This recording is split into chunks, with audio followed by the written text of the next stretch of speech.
Some films do not merely tell stories. They dream them.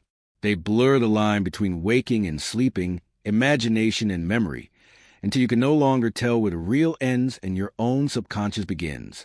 That is a territory into which Satoshi Kon's Paprika 2006 invites us. Welcome back, my companions in Cinema Vault. Here, as always, we don't approach cinema as content, as distraction, or even as mere entertainment. We approach it as literature made of light, as mythology dressed in sound and motion. And tonight, I want to take your hand and guide you into a film that doesn't simply present a story. It dissolves into your mind and asks you to wonder whose dream you are really living. From its first moments, this film is a blur of carnival music, impossible transformations, and realities folding over themselves. It does not wait for you to adjust. It hurls you straight into a dream parade of dolls, frogs, and broken boundaries. You don't watch it the way you watch other films.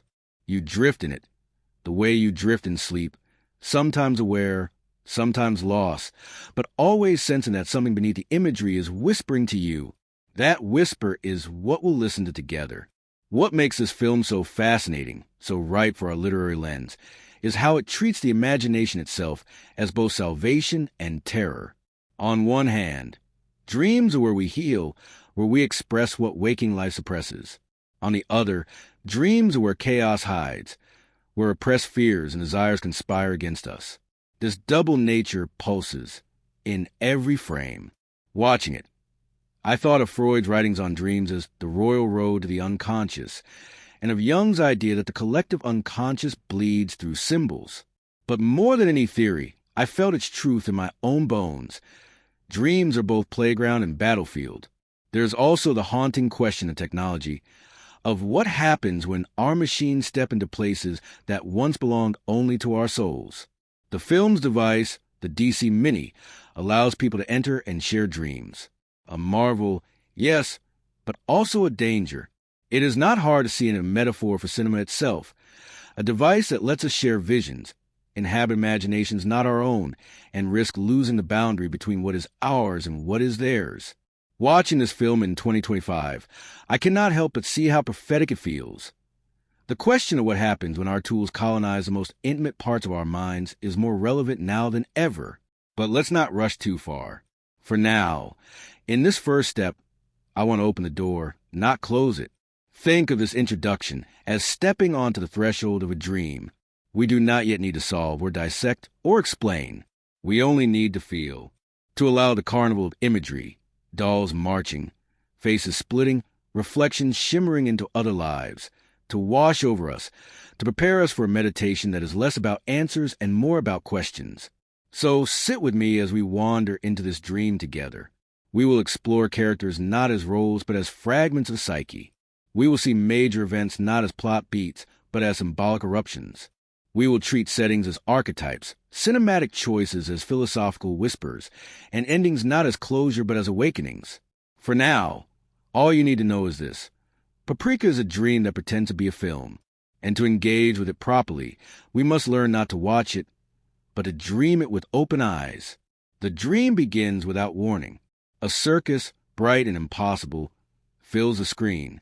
Clowns tumble, dolls march. Banners ripple in a wind that seems to come not from the world, but from memory itself.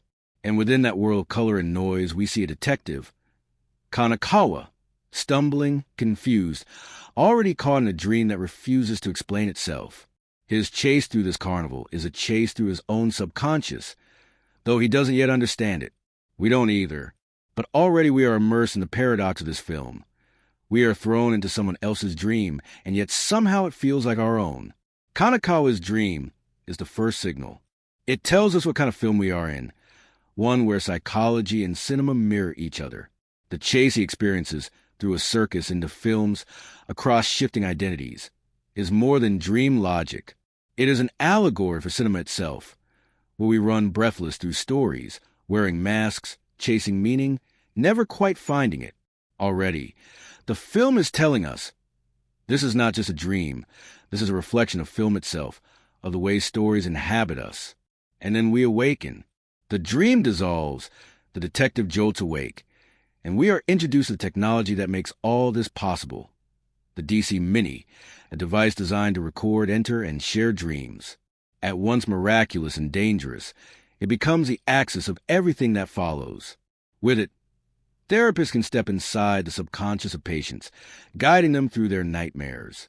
And with it, boundaries between waking and dreaming begin to weaken. In this early stage of the story, the DC Mini is presented as innovation, almost with wonder. But even then we sense its shadow. Every dream is fragile, private, intimate. To invade it is to risk undoing the very boundaries that keep us sane. Here, we meet Dr. Atsuko Chiba, the scientist who helps develop the DC Mini. By day, she is clinical, disciplined, precise. But when she steps into dreams using the device, she becomes Paprika, luminous, playful, unrestrained. Already the film plays with duality, logic and chaos, waking and dreaming, science and soul. Atsuko is the mind, Paprika the heart. And as soon as we meet her, we feel the tension. No one can live entirely in logic, no one entirely in dream. The film will force her to reconcile the two. The theft of the DC Mini changes everything. What was once controlled becomes uncontrolled. Dreams begin to leak, to merge, to invade waking life. The first glimpse of this comes in the terrifying dream parade. A procession of dolls, appliances, religious icons, toys, all marching in impossible jubilation. It is at once comic and horrifying. Symbols of childhood, religion, commerce, and culture all collapse into one chaotic spectacle. For me, this parade is one of the most powerful images in cinema. It is not just a dream. It is a collective unconscious itself. All the fragments of culture, memory, and desire marching without order, erasing boundaries. When it first appears, we don't know its full significance. But we feel its threat, the chaos of a dream that refuses to stay contained. Meanwhile, Kanekawa continues to struggle. His dreams haunt him, always chasing, never catching, always dissolving into absurdity. Paprika serves as his guide, visiting him in his subconscious, helping him untangle the strands of fear and repression. These sessions reveal the therapeutic promise of dreams, to face one's buried truths, to reconcile with oneself. But they also reveal danger. Every dream carries not only healing but also chaos. Every subconscious hides shadows, as well as salvation. As the parade of dream images begins bleeding into waking life, the first half of the story tilts into dread. People speak nonsense, chanting the language of the dream. Colleagues fall into madness, claiming they are part of the parade, losing their grasp on reality. We realize that dreams are not only invading but consuming, turning individuals into empty vessels, their identities dissolved and collective. This is the nightmare of the hive without order, community without individuality. Paprika herself navigates this chaos with energy and laughter, guiding others, try and contain the breach. She embodies the playfulness of dream, the reminder that not all imagination is dangerous, that freedom of the subconscious can heal. But already we sense her fragility. Her lightness is counterbalanced by Atsuko's sternness, and together they represent the film's central question. Can we balance order and dream, reason and imagination, or will one devour the other? The first half of the story builds toward a recognition. Dreams, once freed, will not return quietly to their cages. The DC Mini has opened the gates, and now subconscious chaos spills unchecked. The dream parade grows stronger, swallowing more minds. The detectives chase shadows, but find only fragments. And Paprika herself begins to realize that even she is vulnerable, that even the dream guide can be swept into the tide. By the time this first arc closes, the boundaries between waking and dreaming are already shattered. Characters fall asleep in daylight and wake into parades. Reflections no longer reflect. What was once secure is fragile. We, as viewers, no longer know what is dream and what is waking, and that disorientation is deliberate. The film has pulled us into its own DC Mini. We are no longer spectators, but dreamers ourselves, wandering through imagery that refuses to obey logic. The first half leaves us suspended in this blur. We know who the players are, Chiba and Paprika, the detective haunted by dreams, the parade consuming reality. We know the stakes, the collapse of the boundary between mind and world. And we know the feeling, unease, wonder, terror, fascination. What we do not yet know is how, or if, anyone can awaken. The dream parade grows, and with it the sense that waking reality is dissolving. At first, it was a handful of scientists falling under its sway, muttering nonsense, chanting like dolls possessed. But now entire spaces are overtaken, hallways filled with floating refrigerators and dolls, streets clogged with statues that walk, voices echoing in harmony with the march. What was once confined to sleep now pours into daylight. The uncanny has escaped its cage. Kanekawa, the detective, finds his dreams intensifying. He runs through corridors that turn into film reels, through screens that swallow him. He is always chasing, always failing to catch. Paprika tells him that his guilt, the unfinished film he abandoned, lies at the heart of his nightmares. His repression keeps him trapped. The dream becomes his punishment. Yet as strange as his visions are, they feel human, rooted in his psyche. This is what distinguishes him from others. His dreams are personal. The parade is collective, devouring identity. One is therapy. The other is annihilation. Meanwhile, Atsuko struggles. In the waking world, she is precise, almost cold, clashing with her colleague Dr. Takeda, the obese genius whose innocence is both endearing and dangerous. Their banter, her sharpness against his childlike enthusiasm, feels almost comic at first. But as the dream crisis worsens, we sense their bond deepening, a fragile connection between rationality and innocence, intellect and heart. Atsuko's sternness hides her vulnerability. Takeda's naivety hides his brilliance. Together, they embody the contradictions of the human mind. As investigations continue, the truth sharpens. The stolen DC Mini has fallen into the hands of someone who wishes not to heal but to dominate. The parade is not accidental. It is orchestrated. Behind it is the twisted will of the chairman, a man whose body is frail, but whose lust for control is overwhelming. He sees dreams as pure, untainted by the physical world, and he longs to expand himself through them, to become more than flesh. His assistant, Dr. Inui, aids him, believing in the dream world supremacy. Together, they embody a dangerous philosophy, that individuality is weakness, that merging into the dream parade is salvation. But salvation here means obliteration. The imagery intensifies. We see skyscrapers bending like rubber, streets rippling like water, the parade swelling with new recruits. Dolls giggle, Buddhas march, gods and toys mingle. It is grotesque and comic, joyous and terrifying. Watching it, I felt the weight of Jung's collective unconscious, the idea that beneath our individuality lies a shared reservoir of archetypes, myths, and symbols. But here, that reservoir has broken its banks. Instead of healing, it drowns. Paprika herself becomes endangered. The dream, which she navigated so freely, turns hostile. She is swallowed by the parade, absorbed into dolls and laughter. For the first time, the guide loses her footing. And Atsuko, her waking counterpart, feels the pull too. The line between the two, once distinct, begins to dissolve. Are Atsuko and Paprika separate? Are they two faces of oneself? The film begins to blur them, suggesting that Paprika is not just an alter ego, but Atsuko's truest self, the dreamer inside the scientist. Kanekawa, guided by Paprika, finally faces his own fear. In one dream, he confronts a film he abandoned, the failure that haunts him. By acknowledging it, by watching it play out, he releases his guilt. His arc resolves not with conquest, but with acceptance. He does not escape the dream by defeating it. He escapes by reconciling with himself. This is one of the film's quiet truths. Dreams are not enemies but mirrors, and only by accepting them can we awaken. But the larger battle rages. The chairman, in his hunger, fuses with the dream itself, becoming monstrous. His frail body is abandoned. His dream self expands into a grotesque giant, towering over the city. He consumes Takeda, absorbing him into his swelling form. The imagery here is unsettling, a devouring, a merging, an obliteration of innocence. The dream has ceased to be metaphor. It has become apocalypse. Atsuko, seeing Takeda swallowed, breaks. Her stern mask dissolves. For the first time, she admits her feelings, her love for him, her need.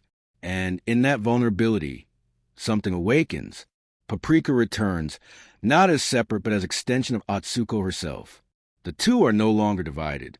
Logic and dream, sternness and playfulness, rational mind and imaginative soul unite.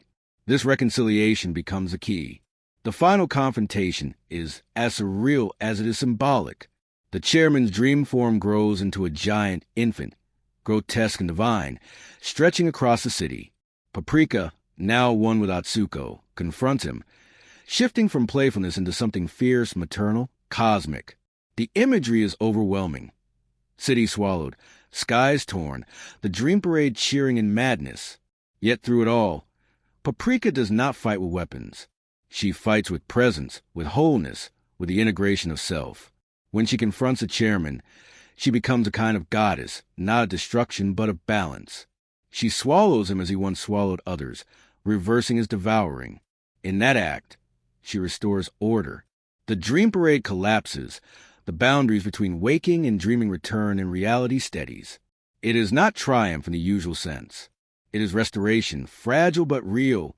The ending lingers with quiet.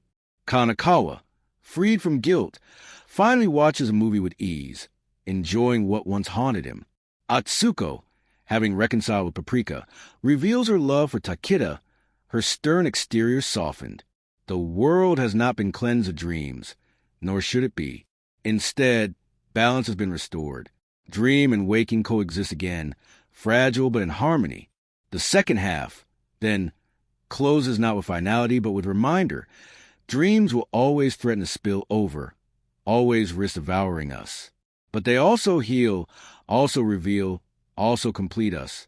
The danger lies not in dreaming itself, but in losing balance. Technology may blur the line, but the truth remains eternal. We are both dreamers and realists, both Paprika and Atsuko, both chaos and order. To deny one is to lose both. The dream parade grows, and with it the sense that waking reality is dissolving. At first, it was a handful of scientists falling under its sway, muttering nonsense, chanting like dolls possessed. But now entire spaces are overtaken, hallways filled with floating refrigerators and dolls, streets clogged with statues that walk, voices echoing in harmony with the march. What was once confined to sleep now pours into daylight. The uncanny has escaped its cage. Kanekawa, the detective, finds his dreams intensifying. He runs through corridors that turn into film reels, through screens that swallow him. He is always chasing, always failing to catch. Paprika tells him that his guilt, the unfinished film he abandoned, lies at the heart of his nightmares. His repression keeps him trapped. The dream becomes his punishment. Yet as strange as his visions are, they feel human, rooted in his psyche. This is what distinguishes him from others. His dreams are personal. The parade is collective, devouring identity. One is therapy. The other is annihilation. Meanwhile, Atsuko struggles. In the waking world, she is precise, almost cold, clashing with her colleague Dr. Takeda, the obese genius whose innocence is both endearing and dangerous. Their banter, her sharpness against his childlike enthusiasm, feels almost comic at first. But as the dream crisis worsens, we sense their bond deepening, a fragile connection between rationality and innocence, intellect and heart. Atsuko's sternness hides her vulnerability. Takeda's naivety hides his brilliance. Together, they embody the contradictions of the human mind. As investigations continue, the truth sharpens. The stolen DC Mini has fallen into the hands of someone who wishes not to heal but to dominate. The parade is not accidental. It is orchestrated. Behind it is the twisted will of the chairman, a man whose body is frail, but whose lust for control is overwhelming. He sees dreams as pure, untainted by the physical world, and he longs to expand himself through them, to become more than flesh. His assistant, Dr. Inui, aids him, believing in the dream world supremacy. Together, they embody a dangerous philosophy, that individuality is weakness, that merging into the dream parade is salvation. But salvation here means obliteration. The imagery intensifies. We see skyscrapers bending like rubber, streets rippling like water, the parade swelling with new recruits. Dolls giggle, Buddhas march, gods and toys mingle. It is grotesque and comic, joyous and terrifying. Watching it, I felt the weight of Jung's collective unconscious, the idea that beneath our individuality lies a shared reservoir of archetypes, myths, and symbols. But here, that reservoir has broken its banks. Instead of healing, it drowns. Paprika herself becomes endangered. The dream, which she navigated so freely, turns hostile. She is swallowed by the parade, absorbed into dolls and laughter. For the first time, the guide loses her footing. And Atsuko, her waking counterpart, feels the pull too. The line between the two, once distinct, begins to dissolve. Are Atsuko and Paprika separate? Are they two faces of oneself? The film begins to blur them, suggesting that Paprika is not just an alter ego, but Atsuko's truest self, the dreamer inside the scientist. Kanekawa, guided by Paprika, finally faces his own fear. In one dream, he confronts the film he abandoned, the failure that haunts him. By acknowledging it, by watching it play out, he releases his guilt. His arc resolves not with conquest, but with acceptance. He does not escape the dream by defeating it. He escapes by reconciling with himself. This is one of the film's quiet truths. Dreams are not enemies but mirrors, and only by accepting them can we awaken. But the larger battle rages. The chairman, in his hunger, fuses with the dream itself, becoming monstrous. His frail body is abandoned. His dream self expands into a grotesque giant, towering over the city. He consumes Takeda, absorbing him into his swelling form. The imagery here is unsettling, a devouring, a merging, an obliteration of innocence. The dream has ceased to be metaphor. It has become apocalypse. Atsuko, seeing Takeda swallowed, breaks. Her stern mask dissolves. For the first time, she admits her feelings, her love for him, her need. And in that vulnerability, something awakens. Paprika returns, not as separate, but as extension of Atsuko herself. The two are no longer divided. Logic and dream, sternness and playfulness, rational mind and imaginative soul unite. This reconciliation becomes the key. The final confrontation is as surreal as it is symbolic. The chairman's dream form grows into a giant infant, grotesque and divine, stretching across the city. Paprika, now one with Atsuko, confronts him, shifting from playfulness into something fierce, maternal, cosmic. The imagery is overwhelming. City swallowed, skies torn, the dream parade cheering in madness. Yet through it all, Paprika does not fight with weapons. She fights with presence, with wholeness, with the integration of self. When she confronts the chairman, she becomes a kind of goddess, not of destruction, but of balance. She swallows him as he once swallowed others, reversing his devouring. In that act, she restores order. The dream parade collapses. The boundaries between waking and dreaming return and reality steadies. It is not triumph in the usual sense. It is restoration, fragile but real. The ending lingers with quiet. Kanekawa, freed from guilt, finally watches a movie with ease, enjoying what once haunted him. Atsuko, having reconciled with Paprika, reveals her love for Takeda, her stern exterior softened. The world has not been cleansed of dreams, nor should it be. Instead, balance has been restored. Dream and waking coexist again, fragile but in harmony. The second half, then, closes not with finality but with reminder. Dreams will always threaten to spill over, always risk devouring us.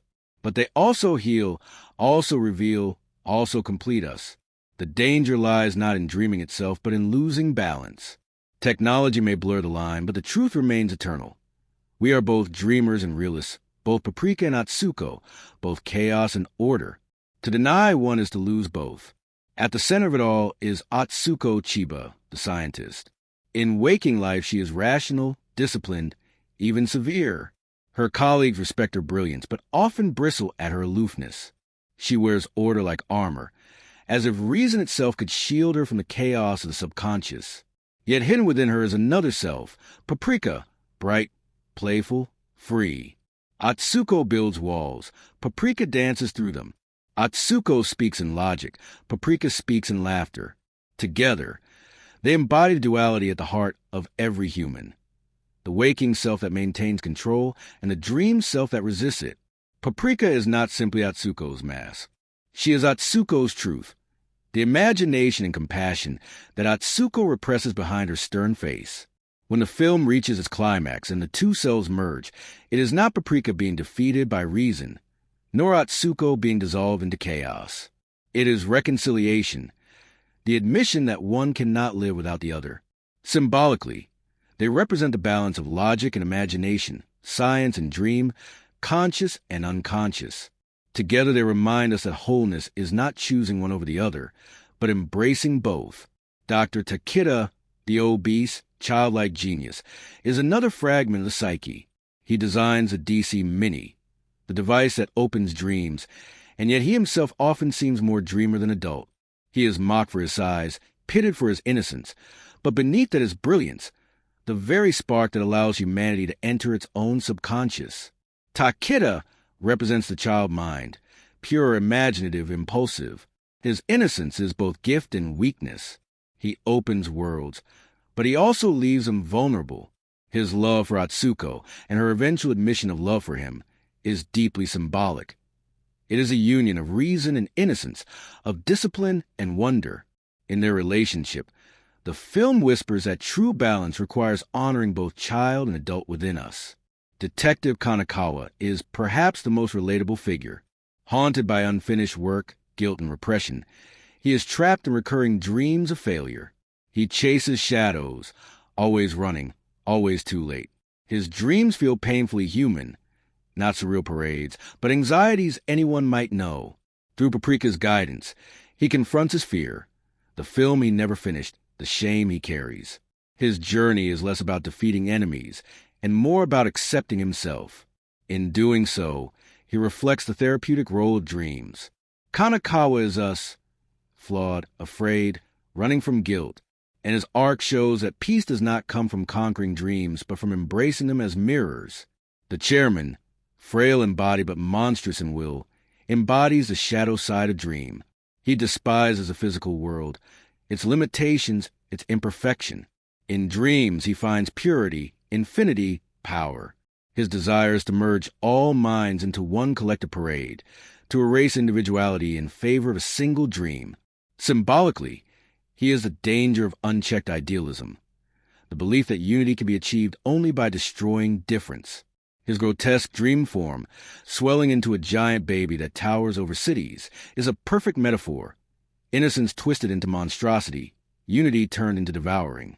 The chairman is not simply villain. He is warning. He shows us what happens when the dreamer denies the body, when the unconscious consumes the conscious, when imagination ceases to serve humanity and instead enslaves it. Dr. Osanaya's accomplice is another fascinating figure.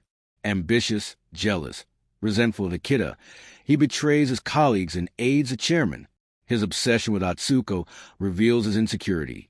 He wants her but cannot accept that her affections lie elsewhere. Symbolically, Osanai is envy personified. He represents the pettiness and hunger for recognition that can twist science and dream into weapons. Where Takeda dreams innocently, Osanai dreams selfishly. His betrayal warns us that the dangers of technology are not only philosophical, but also deeply human. Ambition, envy, lust. And then there is the parade itself. Though not a character in the usual sense, it functions as one, perhaps the most haunting of all.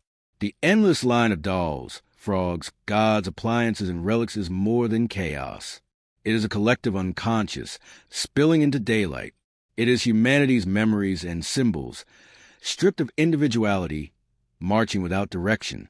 Sometimes it feels comic, even joyous. Sometimes it feels apocalyptic. That paradox is its power. The parade reminds us that dreams are not only personal but collective. We all carry archetypes that transcend culture, symbols that hum in every mind. The danger, as the film shows, is when that collective overwhelms the individual. Each of these figures, Atsuko, Paprika, Takeda, Kanekawa, the chairman, Osanai, the parade, is less an individual than a fragment of a larger psyche.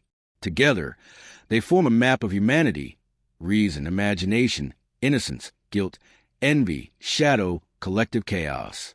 Watching them interact, is like watching parts of ourselves collide. Their conflict are not external but internal, projected onto screen so we can see them more clearly. What makes Paprika so rich is that none of these characters are simple. Atsuko is cold but caring. Takeda is childish but brilliant. Kanekawa is strong but wounded.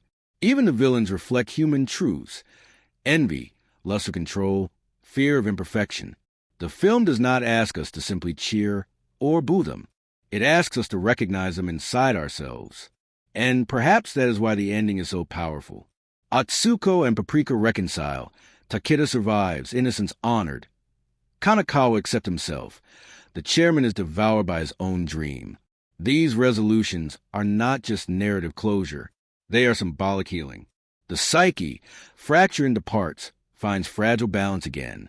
Not permanent, never permanent, but enough to continue living, enough to continue dreaming, enough to keep the hive from collapsing. Perhaps the strangest fact of all is how Paprika exists at the intersection of dream and prophecy. Satoshi Kon adapted it from Yasutaka Tsutsui 1993 novel, but his vision was so precise, so layered, that many now look at the film as if it foresaw the future. Christopher Nolan has openly acknowledged that Paprika inspired Inception. The image of dreamers collapsing into chairs, of hallways bending, of shared dreamscapes spilling over into waking life, all of these appear first here. Watching Inception after Paprika feels like seeing the Hollywood mirror of an already perfect Japanese dream. That is a strange fact. A modestly budgeted anime became blueprint for one of the biggest Western blockbusters of the century.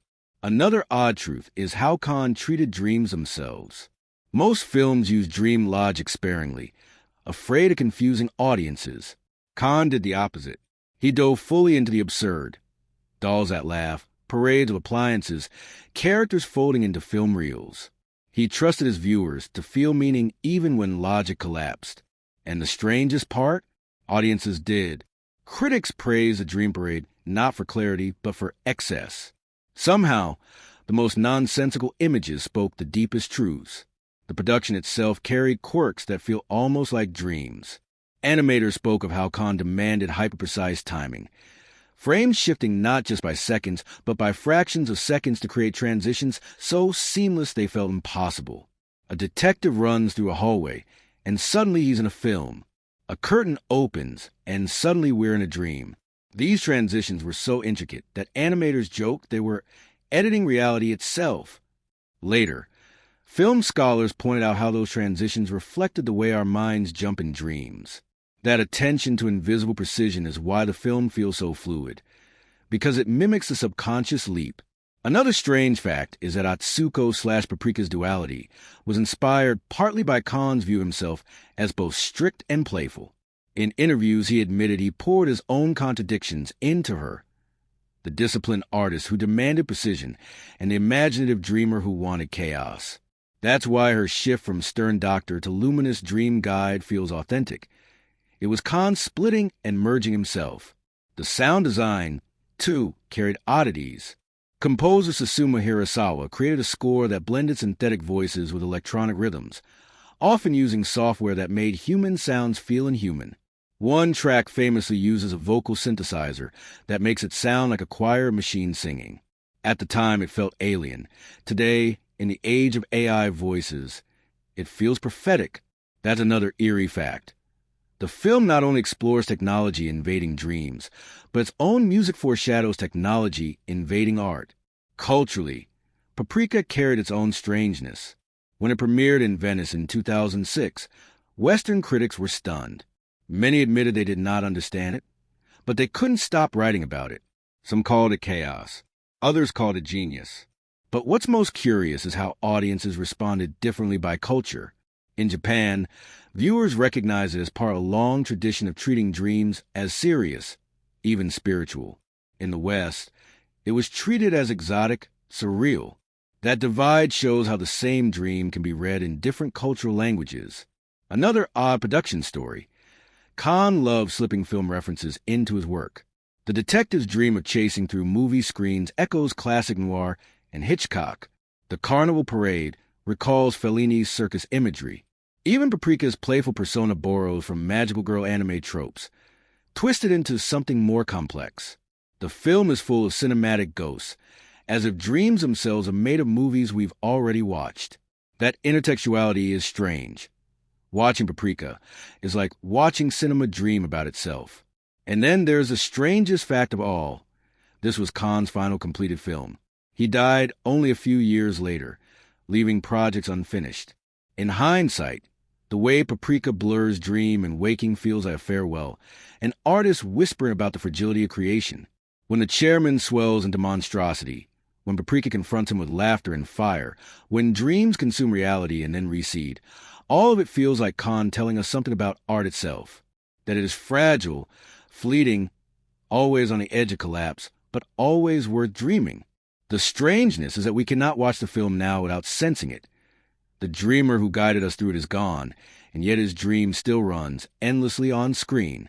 The first major event worth pausing on is Kanekawa's recurring dream. At first glance, it seems like a detective cliché, a man running, chasing a criminal through a circus. But under reflection, it becomes a meditation on guilt and unfinished work. The circus is not random. It is theater, performance, illusion.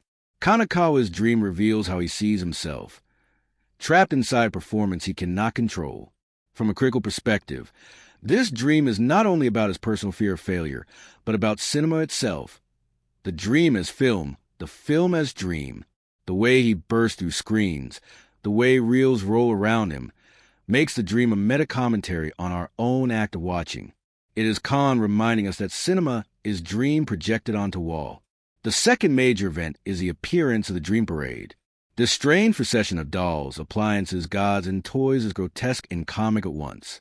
Critics often point to it as emblem of the collective unconscious, Jung's idea that beneath our individual psyches lies a shared reservoir of symbols. But what makes the parade chilling is how it erases individuality. Each person absorbed into it becomes an empty vessel, chanting nonsense, no longer themselves. The parade critiques conformity, the danger of merging into collective without retaining self. It is carnival turned apocalypse, joy turned tyranny.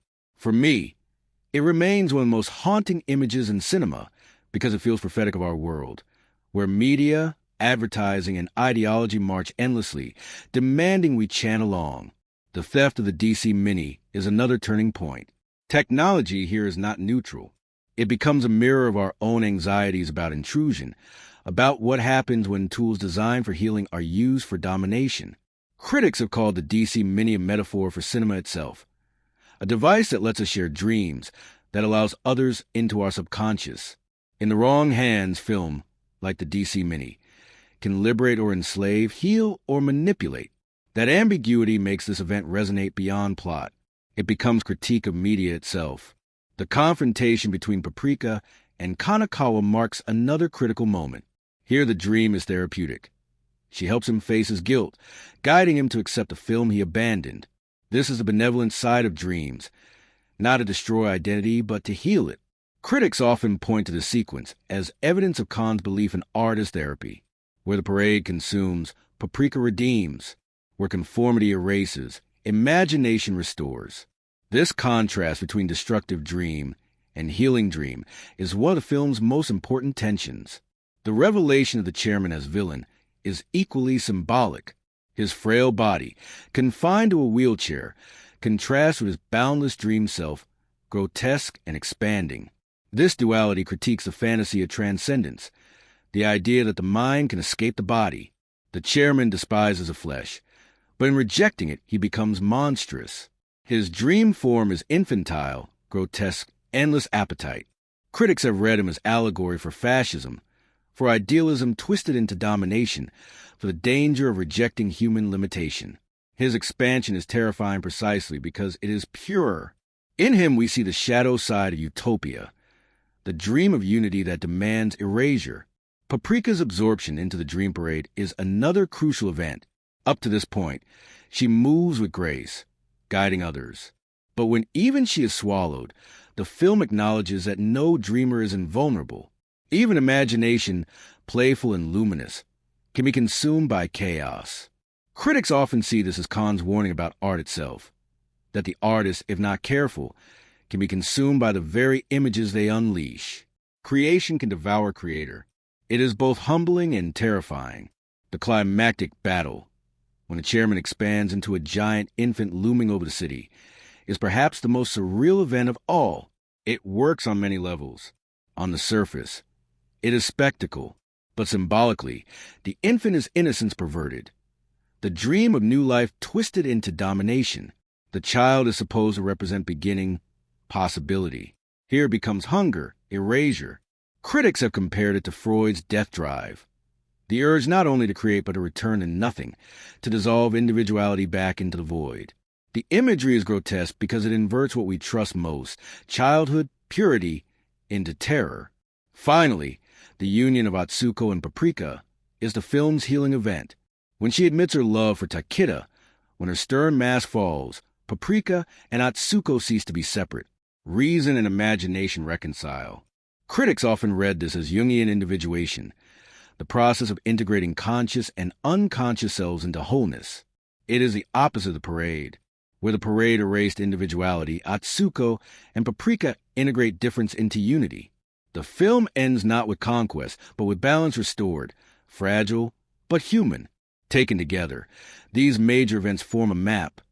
Guilt confronted, collective chaos unleashed, technology corrupted, villains embodying denial of flesh, innocence twisted, individuality endangered, balance restored.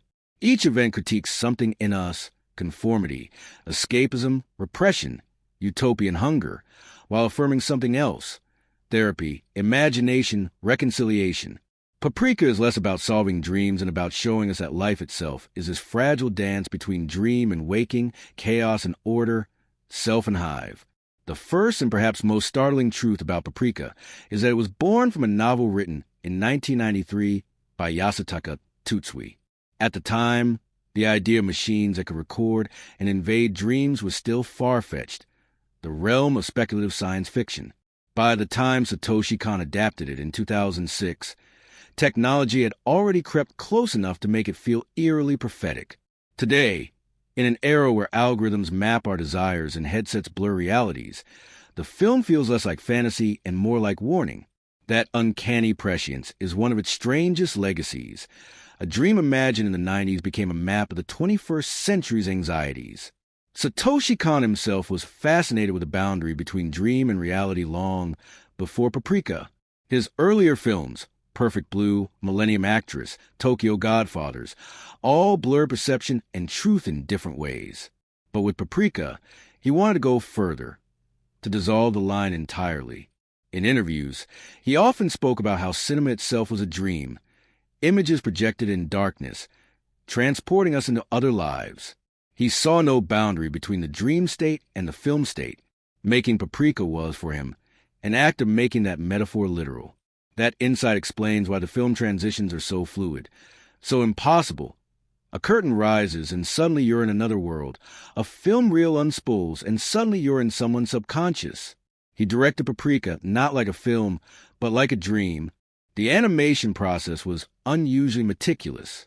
Kon demanded precision in timing down to fractions of seconds. Animators recounted how he would retime sequences until the transition felt less like editing and more like magic. For example, when Kanekawa runs down a hallway that dissolves into a film set, the shift is so seamless you can't see the cut. That wasn't luck. It was dozens of revisions, Kon pushing his team to erase the seams. His obsession with transition became legend.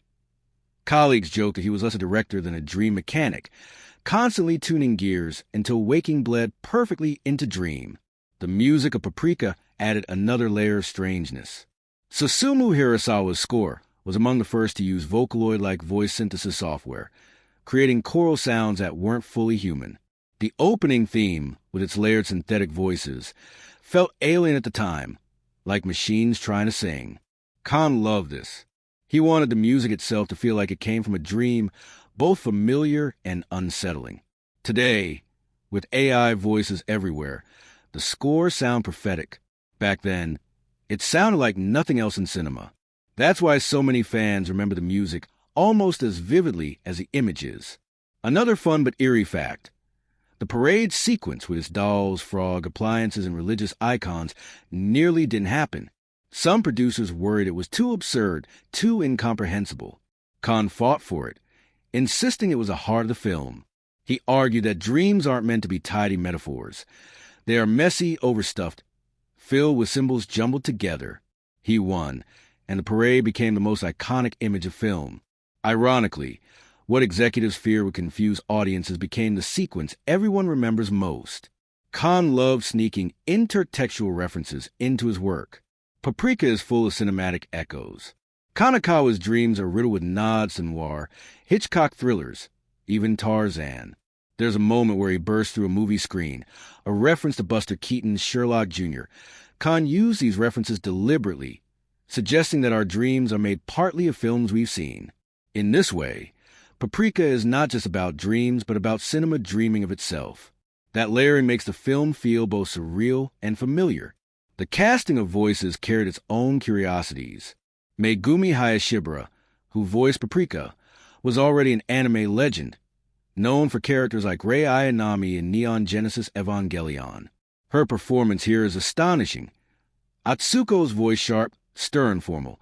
Paprika's voice light, playful, teasing.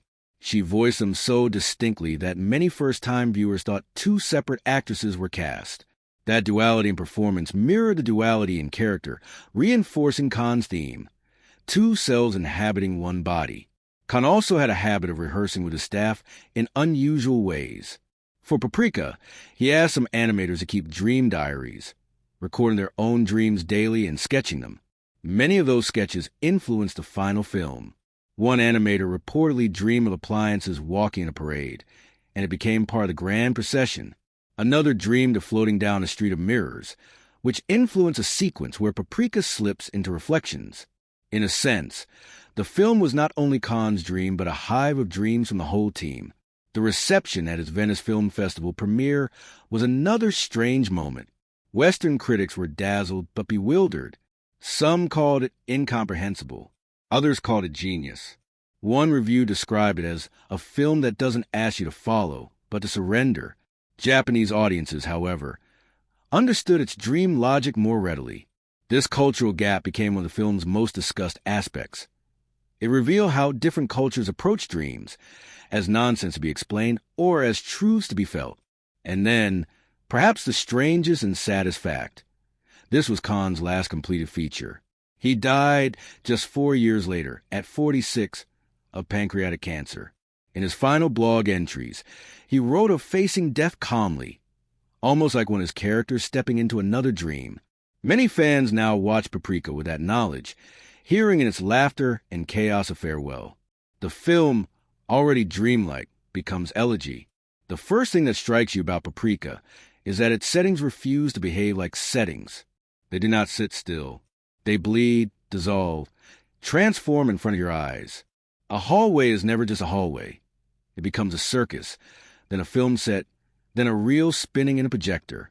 A mirror is never just a mirror. It swallows you, or reveals another face, or leads to a space you didn't know existed. The film treats space the way dreams do, fluid, unstable, porous.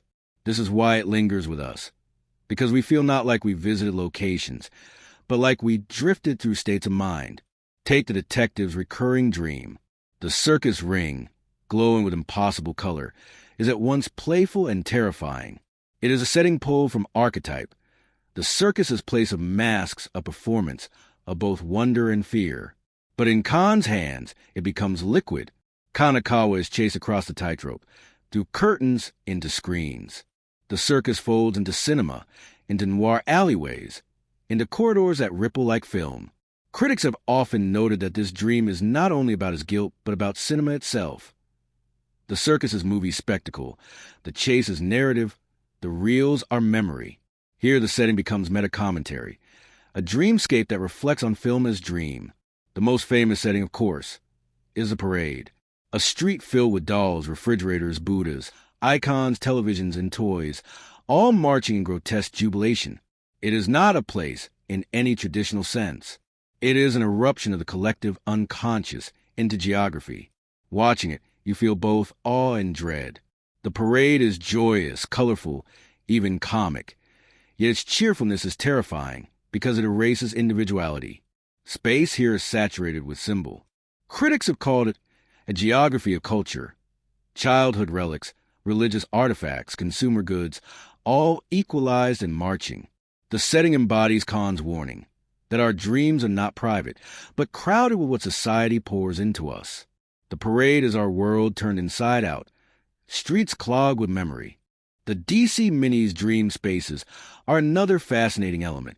When Paprika guides Kanekawa, or others, through dreams, we see landscapes that shift with emotion. A room stretches infinitely if guilt lingers. A screen bursts open into another world if repression cracks. These dream settings are metaphors made visible. They do not follow physics but psychology. In this way, the film becomes almost Freudian architecture, buildings bending with repression, rooms expanding with desire, staircases twisting with anxiety. The spaces are not stable because the psyche is not stable. The contrast with waking settings is striking. Offices are drawn in rigid lines, muted colors, cool lighting. Laboratories feel sterile, cold, full of wires and white coats. These waking settings emphasize reason, order, discipline, but they feel lifeless, almost suffocating. By comparison, the dreams, chaotic, colorful, absurd, feel alive. This contrast is deliberate. The film asks us, which setting feels more real? The waking world of fluorescent lights, or the dream world of imagination? It is no accident that Paprika seems more alive than Atsuko, even though Atsuko belongs to waking life. The settings themselves argue that reality without imagination is barren. The end sequence, the chairman swelling into a giant infant, towering over the city, turns urban space into nightmare. Skyscrapers bend, roads ripple, the sky tears open. Tokyo becomes dream terrain, not city but canvas for the unconscious. Critics have compared it to apocalypse cinema, but it feels different. Not destruction from outside, but implosion from inside. The city doesn't collapse because of meteor or war, but because dream overwhelmed it. It is one of the film's strangest achievements, to turn urban landscape into fragile psyche. Cinematically, Kon reinforces this instability through technique. His transitions are seamless. A curtain rises, and suddenly it's a dream. A character runs, and suddenly he's in a film. These are not cuts, but dissolves of reality. Kon often said that in cinema, transitions are opportunities to mimic dreams. He used them obsessively. That's why the film feels so fluid, because it never allows you the comfort of knowing when you've left one space for another. The setting shifts beneath you, like quicksand, like dream. Lighting plays its own role. Dreams glow with saturated color. Carnival reds, parade yellows, neon blues. Waking life is drained, muted, clinical. This polarity emphasizes attention. Dream as excess, waking as austerity.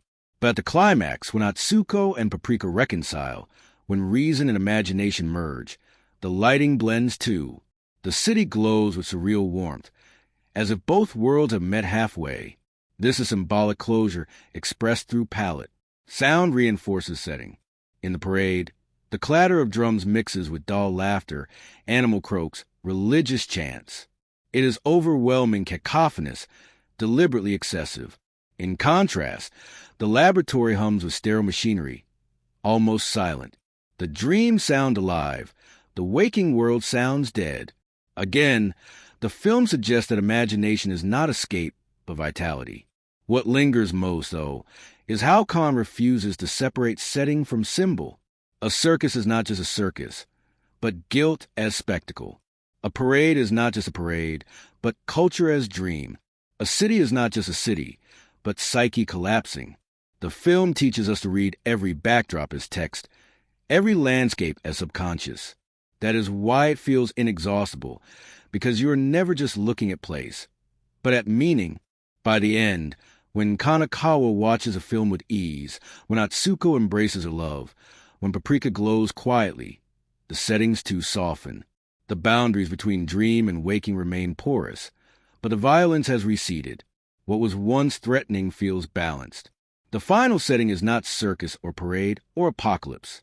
It is a simple cinema, screen, chair, film. A reminder that all along, the film was about us, watching. Cinema as dream. Dream as cinema. The making of Paprika was itself like living inside one of Kon's films. Dreams and waking blurring, accidents transforming into revelations. To begin with, the project took more than a decade to arrive in animation. Tsutsuy's novel had been admired in Japan since the 90s, but no one dared adapt it. Filmmakers feared it was too strange, too psychological, too unfilmable. Kon disagreed. He insisted that its strangeness was its power. Where others saw chaos, he saw the perfect metaphor for cinema itself. The production team at Madhouse Studios spoke later about how Kon worked more like a dreamer than a director.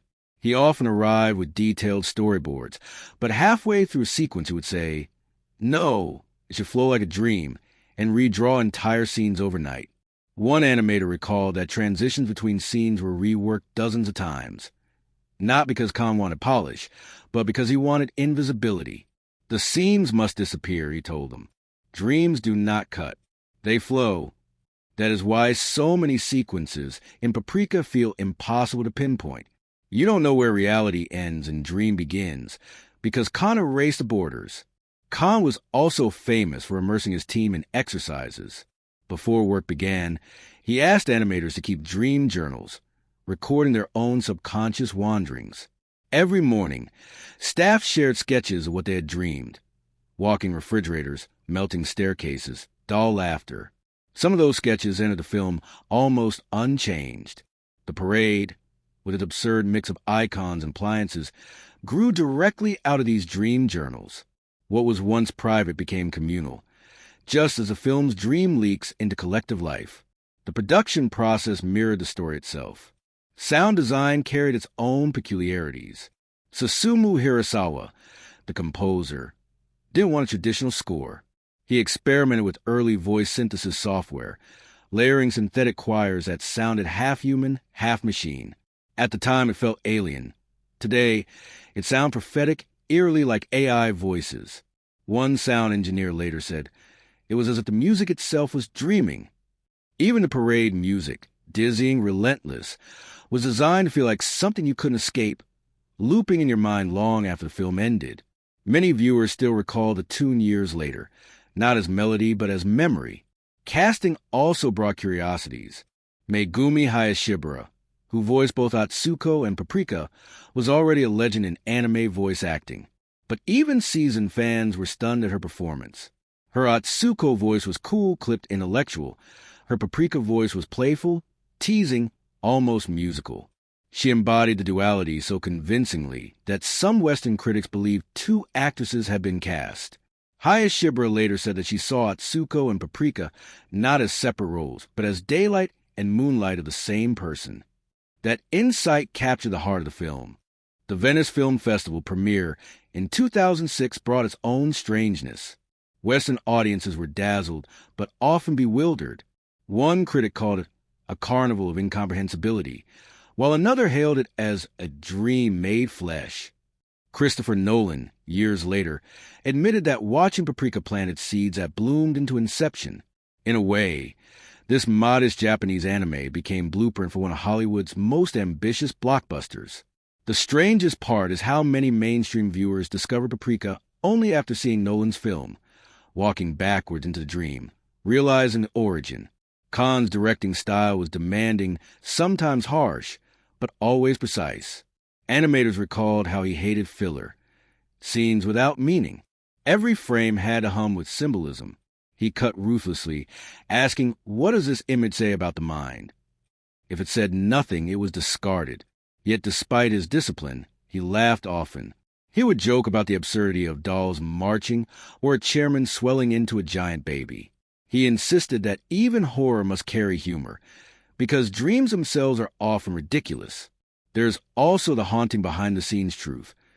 Paprika was Kon's last completed film. He died 4 years later of cancer, leaving projects unfinished. Many fans now look back at this movie as his farewell. In hindsight, lines about the fragility of dreams, about balance between life and imagination, feel like parting words. When Paprika laughs in the face of chaos, many now hear Kon himself, a dreamer facing the void with courage. Even the legacy carries oddities. Years after its release, Film scholars notice how Paprika anticipated not only Inception, but also the way digital culture blurs dream and reality. The parade, filled with dolls, TVs, and gadgets, feels eerily like a prophecy of the internet age. Our feeds crowded with symbols, our individuality drowned in endless scrolling. What seemed surreal in 2006 feels documentary in 2025. That may be the strangest fact of all. The dream has come true. The first theme that hums throughout the film is Duality of Self. Atsuko Chiba is stern, rational, guarded. Paprika is playful, luminous, free. They are not opposites so much as two halves of a whole. Atsuko is the conscious mind, disciplined and repressed. Paprika is the unconscious, fluid and imaginative. Their tension embodies a human condition. We all carry masks for waking life, while our dream selves remain hidden. The reconciliation at the end, Atsuko and Paprika merging, is symbolic of individuation, the integration of conscious and unconscious, reason and imagination. The film whispers that to deny either is to fracture, to accept both is to heal. Flowing from this is the theme of dreams as truth. Western culture often dismisses dreams as nonsense, fleeting impressions to be ignored. But here, dreams are revelations, mirrors of Psyche. Kanekawa's dreams expose his guilt. Atsuko's Paprika reveals her hidden self. The chairman's grotesque dream form exposes his lust for control. Dreams strip away pretenses. They are not distractions but diagnoses. The film insists, if you want to know someone, look not at their waking face, but at their dreams. Another theme is technology as intrusion. The DC Mini is miracle and curse. It allows therapists to heal, but once stolen, it dissolves boundaries. This mirrors our own tools, cinema, internet, algorithms, which connect us but also invade intimacy. The DC Mini is not just gadget. It is metaphor for media itself. Through it, others enter our subconscious, shaping our desires, erasing our walls.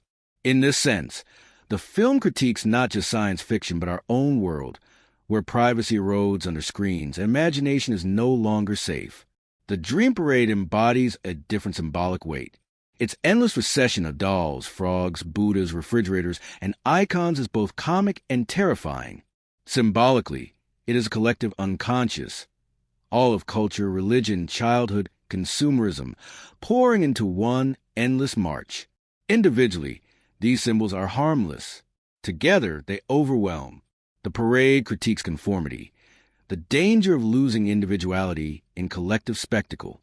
It feels eerily prophetic of internet culture. Endless feeds of memes, icons, products, all marching, chanting, drowning us.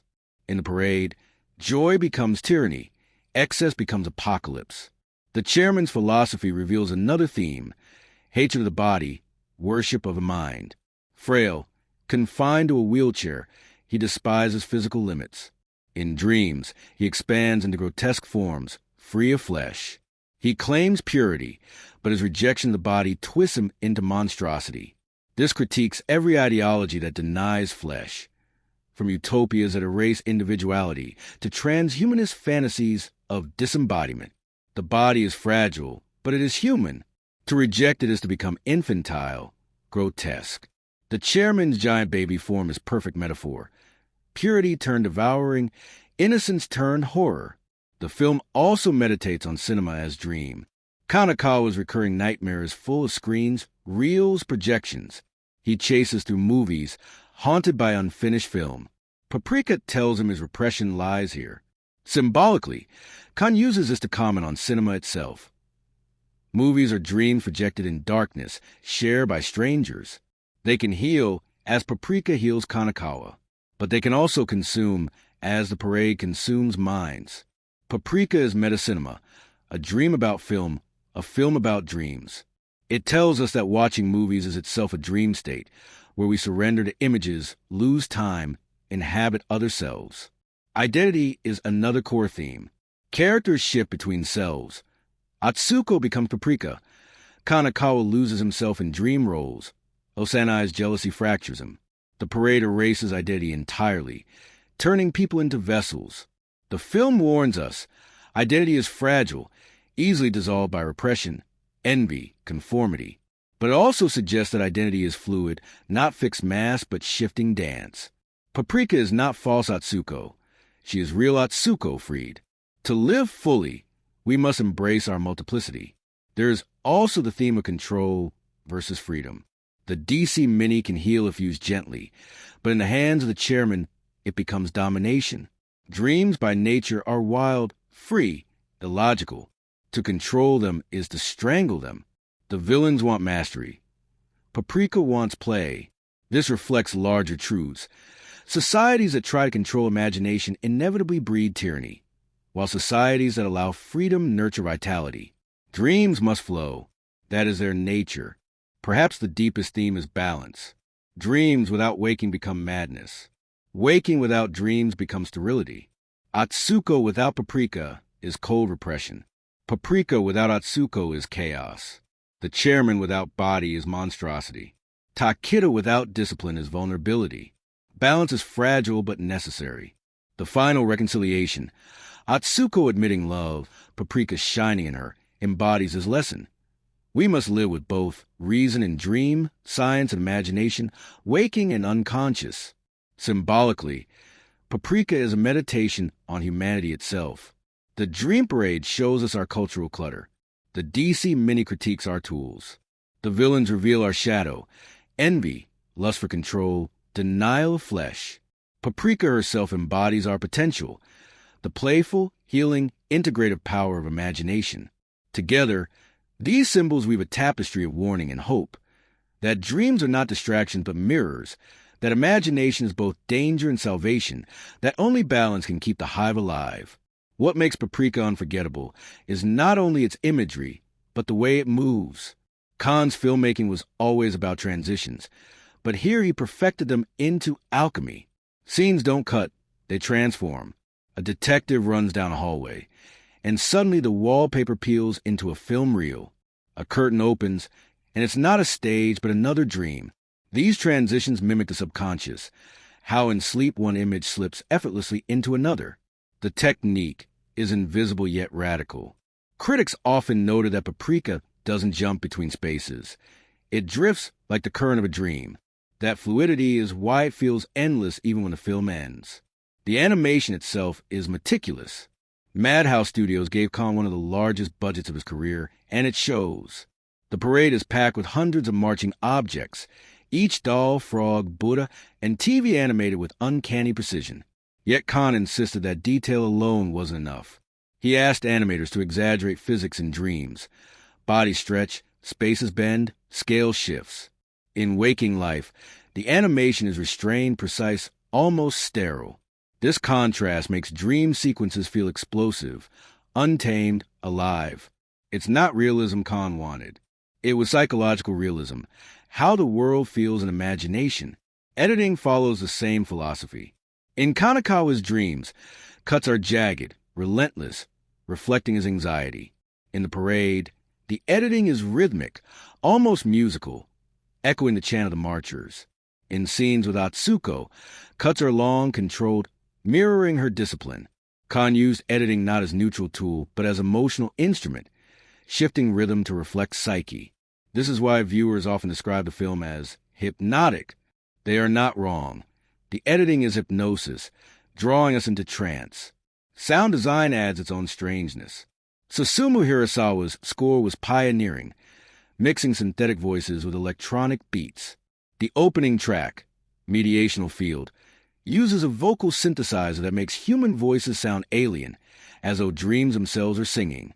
In the parade scenes, sound layers pile up, doll laughter, drums, chants, clattering appliances, overwhelming us.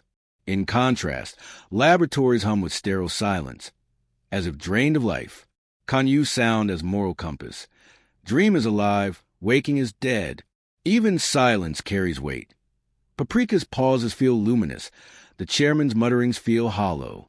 Cinematography, though animated, is equally deliberate. Kon often framed Paprika in low angles, glowing against surreal backdrops, making her appear larger than life, goddess-like. Atsuko, by contrast, is often framed tightly, boxed in by walls or desks, emphasizing her oppression. The chairman is shown in shadows, his wheelchair-dominating composition, body weak, while looming. In the dream parade, the camera floats like a participant, weaving through the crowd, as though we too are caught in the march.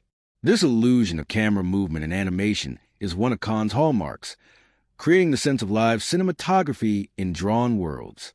And then there's the box office story. Paprika was released in Japan in late 2006, and while it didn't break records, it quickly became a critical darling. Its domestic earnings were modest. Anime at the time was still niche outside mainstream shonen or fantasy epics. But its international festival run changed everything. At Venice, audiences were bewildered but mesmerized. In North America, it grossed only a few million, but the prestige was enormous. Critics called it a dream on screen, the most inventive film of the decade. The real impact was not in revenue, but in influence. Christopher Nolan acknowledged that Inception, 2010, drew direct inspiration. Scenes of collapsing cities, dream-sharing technology, even the image of hallways bending, all echo Kon's dream. Suddenly, what was once too strange in anime became billion-dollar spectacle in Hollywood. That influence is part of Paprika's box office afterlife. Though it earned little in theaters, it seeded imagery that later dominated global cinema. DVD and Blu-ray sales, especially in the West, gave it second life. Universities began teaching it in film courses, alongside Freud, Jung, and Deleuze. Critics revisit it again and again, calling it a bridge between anime and world cinema. Today, its legacy is not measured in yen or dollars, but in resonance, the way it altered how filmmakers thought about dream imagery. In that sense, Paprika's box office is paradoxical. On paper, it was modest. In reality, it was monumental. Like a dream, its impact could not be tallied in numbers, only in echoes. Kon never lived to see how far those echoes would travel, but they still hum today. In Nolan, in anime successors, in every film that dares blur waking and dream. What makes Paprika remarkable is that its characters, though drawn and shaded, feel alive, and that life comes from the cast. At the center is Megumi Hayashibara, who voices both Atsuko Chiba and Paprika. She was already an icon of Japanese voice acting. Rei Ayanami in Neon Genesis Evangelion, Lena in Verse in Slayers, but here she revealed the full breadth of her range. As Atsuko, her voice is clipped, precise, almost clinical. Every word feels weighed, every sentence armored in restraint. As Paprika, her tone shifts, lilting, mischievous, teasing, playful. The same actress, but two utterly distinct presences. Hayashibara later said in interviews that she didn't see them as separate roles, but as daylight and moonlight of the same person. That duality is the heart of the film, and it's her performance that makes us believe it. Koichi Yamada voiced Detective Kanekawa, the man haunted by his recurring dream.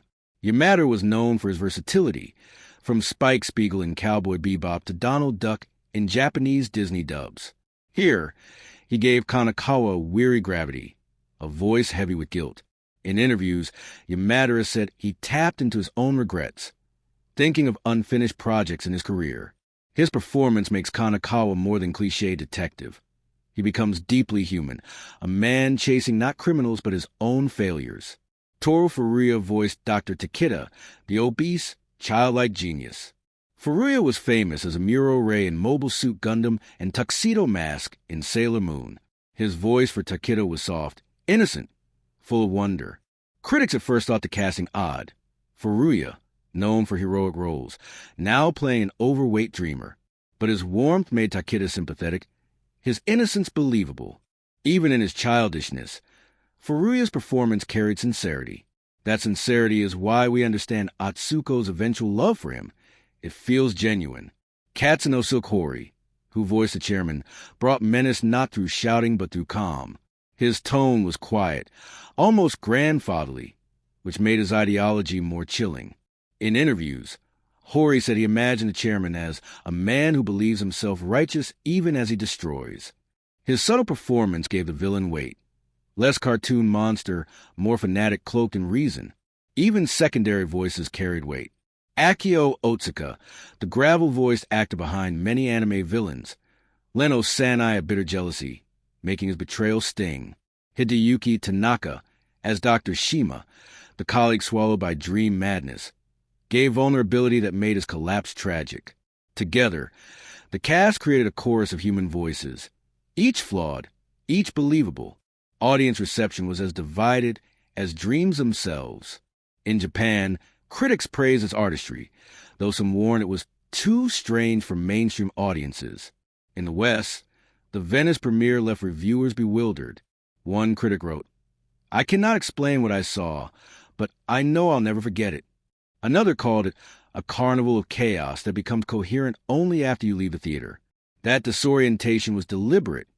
Kon never wanted neat answers, only lingering echoes. Fans responded with intensity. Some saw it as pure spectacle, enjoying the surreal parade. Others dived into philosophy, writing essays about Freud, Jung, and media theory. Online forums in the late 2000s buzzed with debates. What did parade mean? Was Paprika Atsuko's true self, or an alter ego?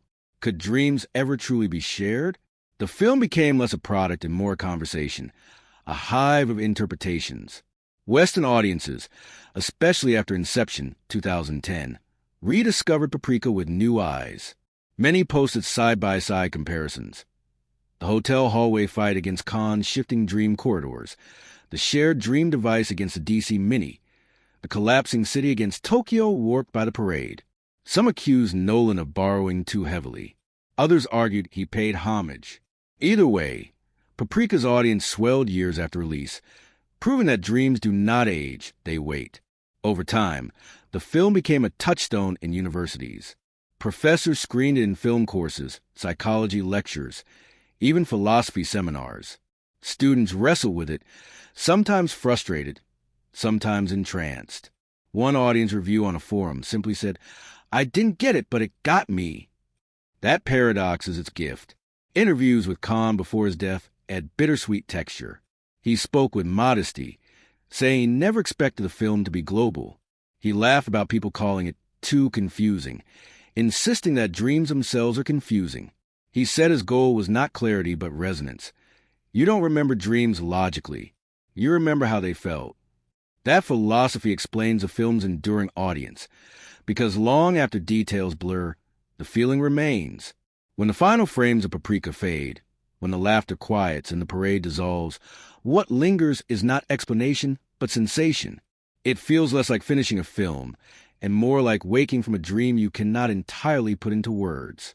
You remember flashes, a doll laughing, a detective running through film reels, a woman who is both doctor and dream. You remember feelings, dread, wonder, unease, joy.